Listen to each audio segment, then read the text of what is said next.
ರಾಜ್ಯ ಕಾಂಗ್ರೆಸ್ನಲ್ಲಿ ಬೂದಿ ಮುಚ್ಚಿದ ಕೆಂಡದಂತಿದ್ದಂತಹ ಕುರ್ಚಿ ಕದನ ಈಗ ಮತ್ತೆ ಹೊಗೆ ಆಡುವುದಕ್ಕೆ ಶುರು ಮಾಡಿದೆ. ಇದರ ಬಿಸಿ ಯಾರಿಗೆ ತಟ್ಟುತ್ತೆ ಅಂತ ಹೇಳಿ ಕೈಪಾಳ್ಯದಲ್ಲಿ ಸಿಎಂ ಡಿಸಿಎಂ ಪವರ್ ಪಾಲಿಟಿಕ್ಸ್ ವಿಚಾರ. ಕಾಂಗ್ರೆಸ್ನಲ್ಲಿ ಸ್ಫೋಟಗೊಂಡಿದೆ ಕುರ್ಚಿ ಕದನದ ಜ್ವಾಲೆ. ಸಿದ್ದು ಪುತ್ರ ವರ್ಸಸ್ ಡಿಕೆಶಿ ಟೀಮ್ ನೇರ ವಾರ್. ಯತೀಂದ್ರ ಹೇಳಿಕೆಗೆ ಡಿಕೆಶಿ ಅಂಡ್ ಟೀಮ್ ಕೆಂಡಾಮಂಡಲ. ಪರೋಕ್ಷವಾಗಿ ಆಪ್ತರ ಮೂಲಕ ಯತೀಂದ್ರ ವಿರುದ್ಧ ವಾರ್. ಯತೀಂದ್ರ ಹೇಳಿಕೆಗೆ ನೇರವಾಗಿ ವಿರೋಧಿಸ್ತಾ ಇದ್ದಾರೆ ಡಿಕೆ ಶಿವಕುಮಾರ್ ಅವರ ಆಪ್ತೇಷ್ಟರು.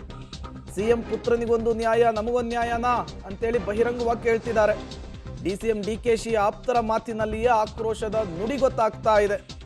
ಯತೀಂದ್ರ ಮಾತನಾಡಿದ್ರೆ ನಾವು ಮಾತನಾಡೋದೆ ಅಂಥೇಳಿ ಮೆಸೇಜನ್ನು ಪಾಸ್ ಮಾಡ್ತಾ ಇದ್ದಾರೆ. ಈಗ ಏನಾಗುತ್ತೆ ಅನ್ನೋದು ಕುತೂಹಲ. ದೆಹಲಿಯಲ್ಲಿ ಯಾರ್ಯಾರು ಯಾವ್ಯಾವ ವಿಚಾರವನ್ನು ವರಿಷ್ಠರ ಮಟ್ಟದಲ್ಲಿ ಕೋಟ್ ಮಾಡ್ತಾರೆ ಅನ್ನೋದು ಪ್ರಶ್ನೆ. ಶತಾಯ ಗತಾಯ ಡಿ ಕೆ ಶಿವಕುಮಾರ್ ಸಿಎಂ ಆಗಲೇಬೇಕು ಅಂಥೇಳಿ ಅವ್ರು ಬಣದವರು, ಹೆಂಗಾದರೂ ಮಾಡಿ 5 ವರ್ಷ ಸಿದ್ದರಾಮಯ್ಯನವರೇ ಮುಖ್ಯಮಂತ್ರಿ ಆಗಬೇಕು ಅಂಥೇಳಿ ಅವ್ರು ಬಣದವರು. ಈ ಬಣ ತಿಕ್ಕಾಟಕ್ಕೆ ಅಲ್ಪ ವಿರಾಮ ಬಿದ್ದಿದ್ರೂ ಕೂಡ ಯತೀಂದ್ರ ಹೇಳಿಕೆ ಅದನ್ನು ಮತ್ತೆ ಜೋರು ಮಾಡುವಂತೆ ಮಾಡ್ತು. ಈಗಲೂ ಕೂಡ ನನ್ನ ಹೇಳಿಕೆಗೆ ನಾನು ಬದ್ಧ ಅಂಥೇಳಿ ಯತೀಂದ್ರ ಹೇಳಿರೋದ್ರಿಂದ ಡಿ ಕೆ ಟೀಮ್ನ ನೆಕ್ಸ್ಟ್ ಮೂವ್, ಅವರ ಸ್ಟೇಟ್ಮೆಂಟ್ ಕುತೂಹಲ ಕಾರಣವಾಗ್ತಿದೆ. ಯತೀಂದ್ರ ಸಿದ್ದರಾಮಯ್ಯನವರ ಸ್ಟೇಟ್ಮೆಂಟು ರಾಜ್ಯ ಕಾಂಗ್ರೆಸ್ನಲ್ಲಿ ಮತ್ತೊಮ್ಮೆ ಪರಿಸ್ಥಿತಿಯನ್ನು ಬಿಗಡಾಯಿಸುವಂತೆ ಮಾಡಿದೆ. ಸಿದ್ದು ಪುತ್ರನಿಗೆ ಬೆಂಬಲಿಗರ ಮೂಲಕ ಟಕ್ಕರ್ ಕೊಡಿಸಿದ್ರ ಡಿಕೆಶಿ. ಸಿದ್ದರಾಮಯ್ಯನವರಿಗೆ ಸಂದೇಶ ರವಾನೆ ಮಾಡಿದ್ರ ಡಿಕೆ ಶಿವಕುಮಾರ್. ಇನ್ನು ಮುಂದೆ ತಾಳ್ಮೆ ಇಲ್ಲ, ನೀವು ಮಾತನಾಡಿದ್ರು ನಾವು ಕೌಂಟರ್ ಅಟ್ಯಾಕ್. ಡಿಕೆಶಿ ಟೀಮ್ ಅಟ್ಯಾಕ್ಗೆ ಆಕ್ಷನ್ ಮಾಡುತ್ತಾ ಸಿದ್ದು ಟೀಮ್. ಡಿಕೆಶಿ ಆಪ್ತರ ಕೌಂಟರ್ಗೆ ಮೈಕೊಡವಿ ನಿಲ್ಲುತ್ತಾ ಸಿದ್ದು ಬಣ. ಯತೀಂದ್ರ ಕೌಂಟರ್ ಅಟ್ಯಾಕ್ ಕೊಡ್ತಾರಾ, ಸೈಲೆಂಟ್ ಆಗ್ತಾರಾ? ಮೊನ್ನೆ ಮಾತನಾಡಿ ನಿನ್ನೆ ಸೈಲೆಂಟ್ ಆಗಿದ್ರು ಯತೀಂದ್ರ ಸಿದ್ದರಾಮಯ್ಯ. ಈಗ ಎಲ್ಲರ ಚಿತ್ತ ಡಿಕೆಶಿ ಬಣ ಮತ್ತು ಸಿದ್ದು ಬಣದತ್ತ, ಅವರ ಆಕ್ಷನ್ನತ್ತ, ಅವರ ಮುಂದಿನ ಹೆಜ್ಜೆಯತ್ತ. ಹೌದು, ರಾಜ್ಯ ಕಾಂಗ್ರೆಸ್ನಲ್ಲಿ ಬಣ ಬಡಿದಾಟ ಇದೆ. ಸಿಎಂ ಕುರ್ಚಿಗಾಗಿ ಪೈಪೋಟಿ ಇದೆ. ಅದು ಅವರವರ ಬಣದ ನಾಯಕರುಗಳ ಹೇಳಿಕೆಯ ಮೂಲಕ ಹೊರಬರ್ತಾ ಇದೆ.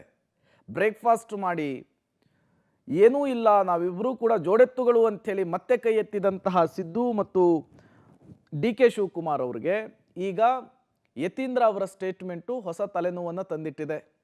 ಪರಿಸ್ಥಿತಿ ತಹಬದಿಗೆ ಬಂತು, ಒಂದಿಷ್ಟು ದಿನ ನೆಮ್ಮದಿಯಾಗಿರೋಣ ಅಂಥೇಳಿ ವರಿಷ್ಠರು ಕೂಡ ನಿರ್ಧರಿಸಿದರು. ಬಟ್ ಈಗ ಅವರಿಗೆ ಮತ್ತೆ ಬಿಸಿ ತುಪ್ಪವಾಗ್ತಾ ಇದೆ ರಾಜ್ಯ ಕಾಂಗ್ರೆಸ್ಸು. ಹಾಗಾಗಿ ಸದ್ಯದರಲ್ಲಿಯೇ ಈ ಕುರ್ಚಿ ಕದನ ಲಾಜಿಕಲ್ ಎಂಡಿಗೆ ಹೋಗುತ್ತಾ, ಹೀಗೆ ಚ್ವಿಂಗಮ್ ರೀತಿಯಲ್ಲಿ ಇದನ್ನು ಎಳೆದಾಡ್ಕೊತ ಮುಂದೆ ಹೋಗ್ತಾರಾ ಏನು ಅನ್ನೋದು ಈಗಿರುವಂತಹ ಪ್ರಶ್ನೆ. ಸಹಜವಾಗಿಯೇ ದೆಹಲಿಯಲ್ಲಾಗುವಂತಹ ಬೆಳವಣಿಗೆಗಳು, ದೆಹಲಿಯಲ್ಲಿ ಕೊಡುವಂತಹ ಸ್ಟೇಟ್ಮೆಂಟು ತುಂಬ ಇಂಪಾರ್ಟೆಂಟ್ ಆಗುತ್ತೆ ರಾಜ್ಯ ರಾಜಕಾರಣದ ದೃಷ್ಟಿಯಲ್ಲಿ.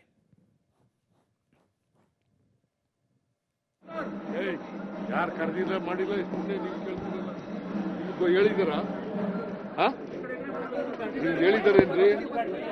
ಸುಮ್ಮನೆ ಕೇಳ 19 ತಾರೀಕು ಕರೆದಿದ್ದಾರ ಅಂತ ನೀನೇ ಹೇಳ್ತೀಯ. ಇವಾಗ ಆಯ್ತು, ನಾನು ಏನು ಹೇಳಬೇಕು ಹೇಳಾಗಿದೆ. ಮತ್ತೆ ನನ್ನ ಹೇಳಿಕೆಗೆ ಬೇರೆಯವ್ರು ಏನು ಹೇಳಿದ್ರೆ ಅದಕ್ಕೆ ನಾನು ಮತ್ತೆ ಪ್ರತಿಕ್ರಿಯೆ. ಈಗ ಅವ್ರ ತಂದೆಯವರು ಮುಖ್ಯಮಂತ್ರಿ ಆಗಿದ್ದಾರೆ. ಅದರ ಎರಡನೇ ಮಾತು ಇಲ್ವೇ ಇಲ್ಲ. ನಾನು ನೆನ್ನೆನೂ ಹೇಳಿದ್ದೀನಿ, ಆಲ್ವೇಸ್ ಟೈಗರ್ ಜಿಂದಾಯ್. ನೋಡ್ರಿ, ಡಿ ಕೆ ಶಿವಕುಮಾರ್ ಅವರು ಸಿದ್ದರಾಮಯ್ಯ ಆದ್ಮೇಲೆ ಡಿ ಕೆ ಶಿವಕುಮಾರ್ ಅವರು ಮುಖ್ಯಮಂತ್ರಿ ಆಗ್ಬೇಕಂತ ನಾನು ಆಸೆ ಪಟ್ಟವನೊಬ್ಬ. ನನಗೂ ಅವ್ರು ಆಗ್ಬೇಕಂತ. ಯಾವಾಗ ಸಿದ್ದರಾಮಯ್ಯ ಆದ್ಮೇಲೆ 28ವರೆಗೂ ಸಿದ್ದರಾಮಯ್ಯ ಕುರ್ಚಿಯಲ್ಲಿ ಕೂತಿದ್ದಾರೆ. ಇಲ್ಲ, ಈಗ ಕಾಂಗ್ರೆಸ್ಸಲ್ಲಿ ಯಾವ ಬಣನೂ ಇಲ್ಲ, ಏನು ಬಣಲ್ಲ. ಕಾಂಗ್ರೆಸ್ಸಲ್ಲಿ ಇದ್ದವರು 140 ಜನನು ಹೈಕಮಾಂಡ್ ಕಾಂಗ್ರೆಸ್ ಬಣ. ನಿನ್ನೆ ಡಿ ಸಿ ಎಂ ಅವರು ನಿನ್ನೆ ನನ್ನ ಕರೆದಿದ್ರು.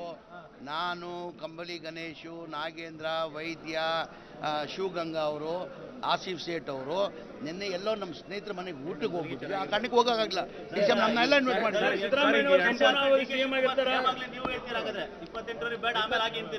ಸರ್, ನಾನೇನು ಹೇಳೋದು, ಈಗ ತೀರ್ಮಾನ ಯಾರು ಮಾಡಬೇಕಾಗಿರೋದು? ಹೈಕಮಾಂಡ್. ಸಿದ್ದರಾಮಯ್ಯ ಆದಮೇಲೆ ಡಿ ಕೆ ಶಿವಕುಮಾರ್ ಮುಖ್ಯಮಂತ್ರಿ ಆಗ್ಬೇಕಂತ ನಾನು ಭಾವಿಸ್ತೀನಿ. ಹೇಳಿ ಸರ್, ಸಿದ್ದರಾಮಯ್ಯ ಆದಮೇಲೆ ಡಿ ಕೆ ಶಿವಕುಮಾರ್ ಅವರು ಮುಖ್ಯಮಂತ್ರಿ ಆಗ್ಬೇಕಂತ ನಾನು ಭಾವಿಸ್ತೀನಿ. ಅಂದರೆ ನಮ್ಮ ಪಕ್ಷ, ನಾನು ಹೇಳೋಕ್ಕಾಗ್ತದ? ನಾನು ಮಾಡೋಕ್ಕಾಗ್ತದ? ಆ ತೀರ್ಮಾನ ನಾನು ಭಾಳ ಸಣ್ಣವನು. ಈ ತೀರ್ಮಾನ ತಗೊಳ್ಬೇಕಾಗಿರೋದು ಹೈಕಮಾಂಡ್ ತೀರ್ಮಾನ ತಗೊಂಡು ನೋಡಿ, ಯತೀಂದ್ರ ಅವರು ನೀವು ಕೇಳುವ ಪ್ರಶ್ನೆ ಹೇಳೋದಲ್ಲ ಅದು. ಯತೀಂದ್ರ ಆಗಿ ಬಂದ್ಬಿಟ್ಟು ಏನು ಹೇಳಲಿಲ್ಲ ಅದು. ನಿಮ್ಮ ಪ್ರಶ್ನೆ ಏನು ಅಂತ ಬಿಟ್ಟರೆ 5 ವರ್ಷ ಮುಖ್ಯಮಂತ್ರಿ ಇರ್ತಾರ ಅಂದ್ಬಿಟ್ಟು ಯತೀಂದ್ರ ಏನು ಹೇಳಲಿಕ್ಕಾಗ್ತದೆ, ಇರುವುದಿಲ್ಲ ಅಂತ ಹೇಳಲಿಕ್ಕಾಗ್ತದ? ನಮ್ಮ ಇದ್ರ ಪ್ರಕಾರ CLPಯಲ್ಲಿ ಒಂದು ಟರಾವಾಗಿದೆ, ಅದರಲ್ಲಿ ಏನು ಕಂಡೀಷನ್ ಇರಲಿಲ್ಲ.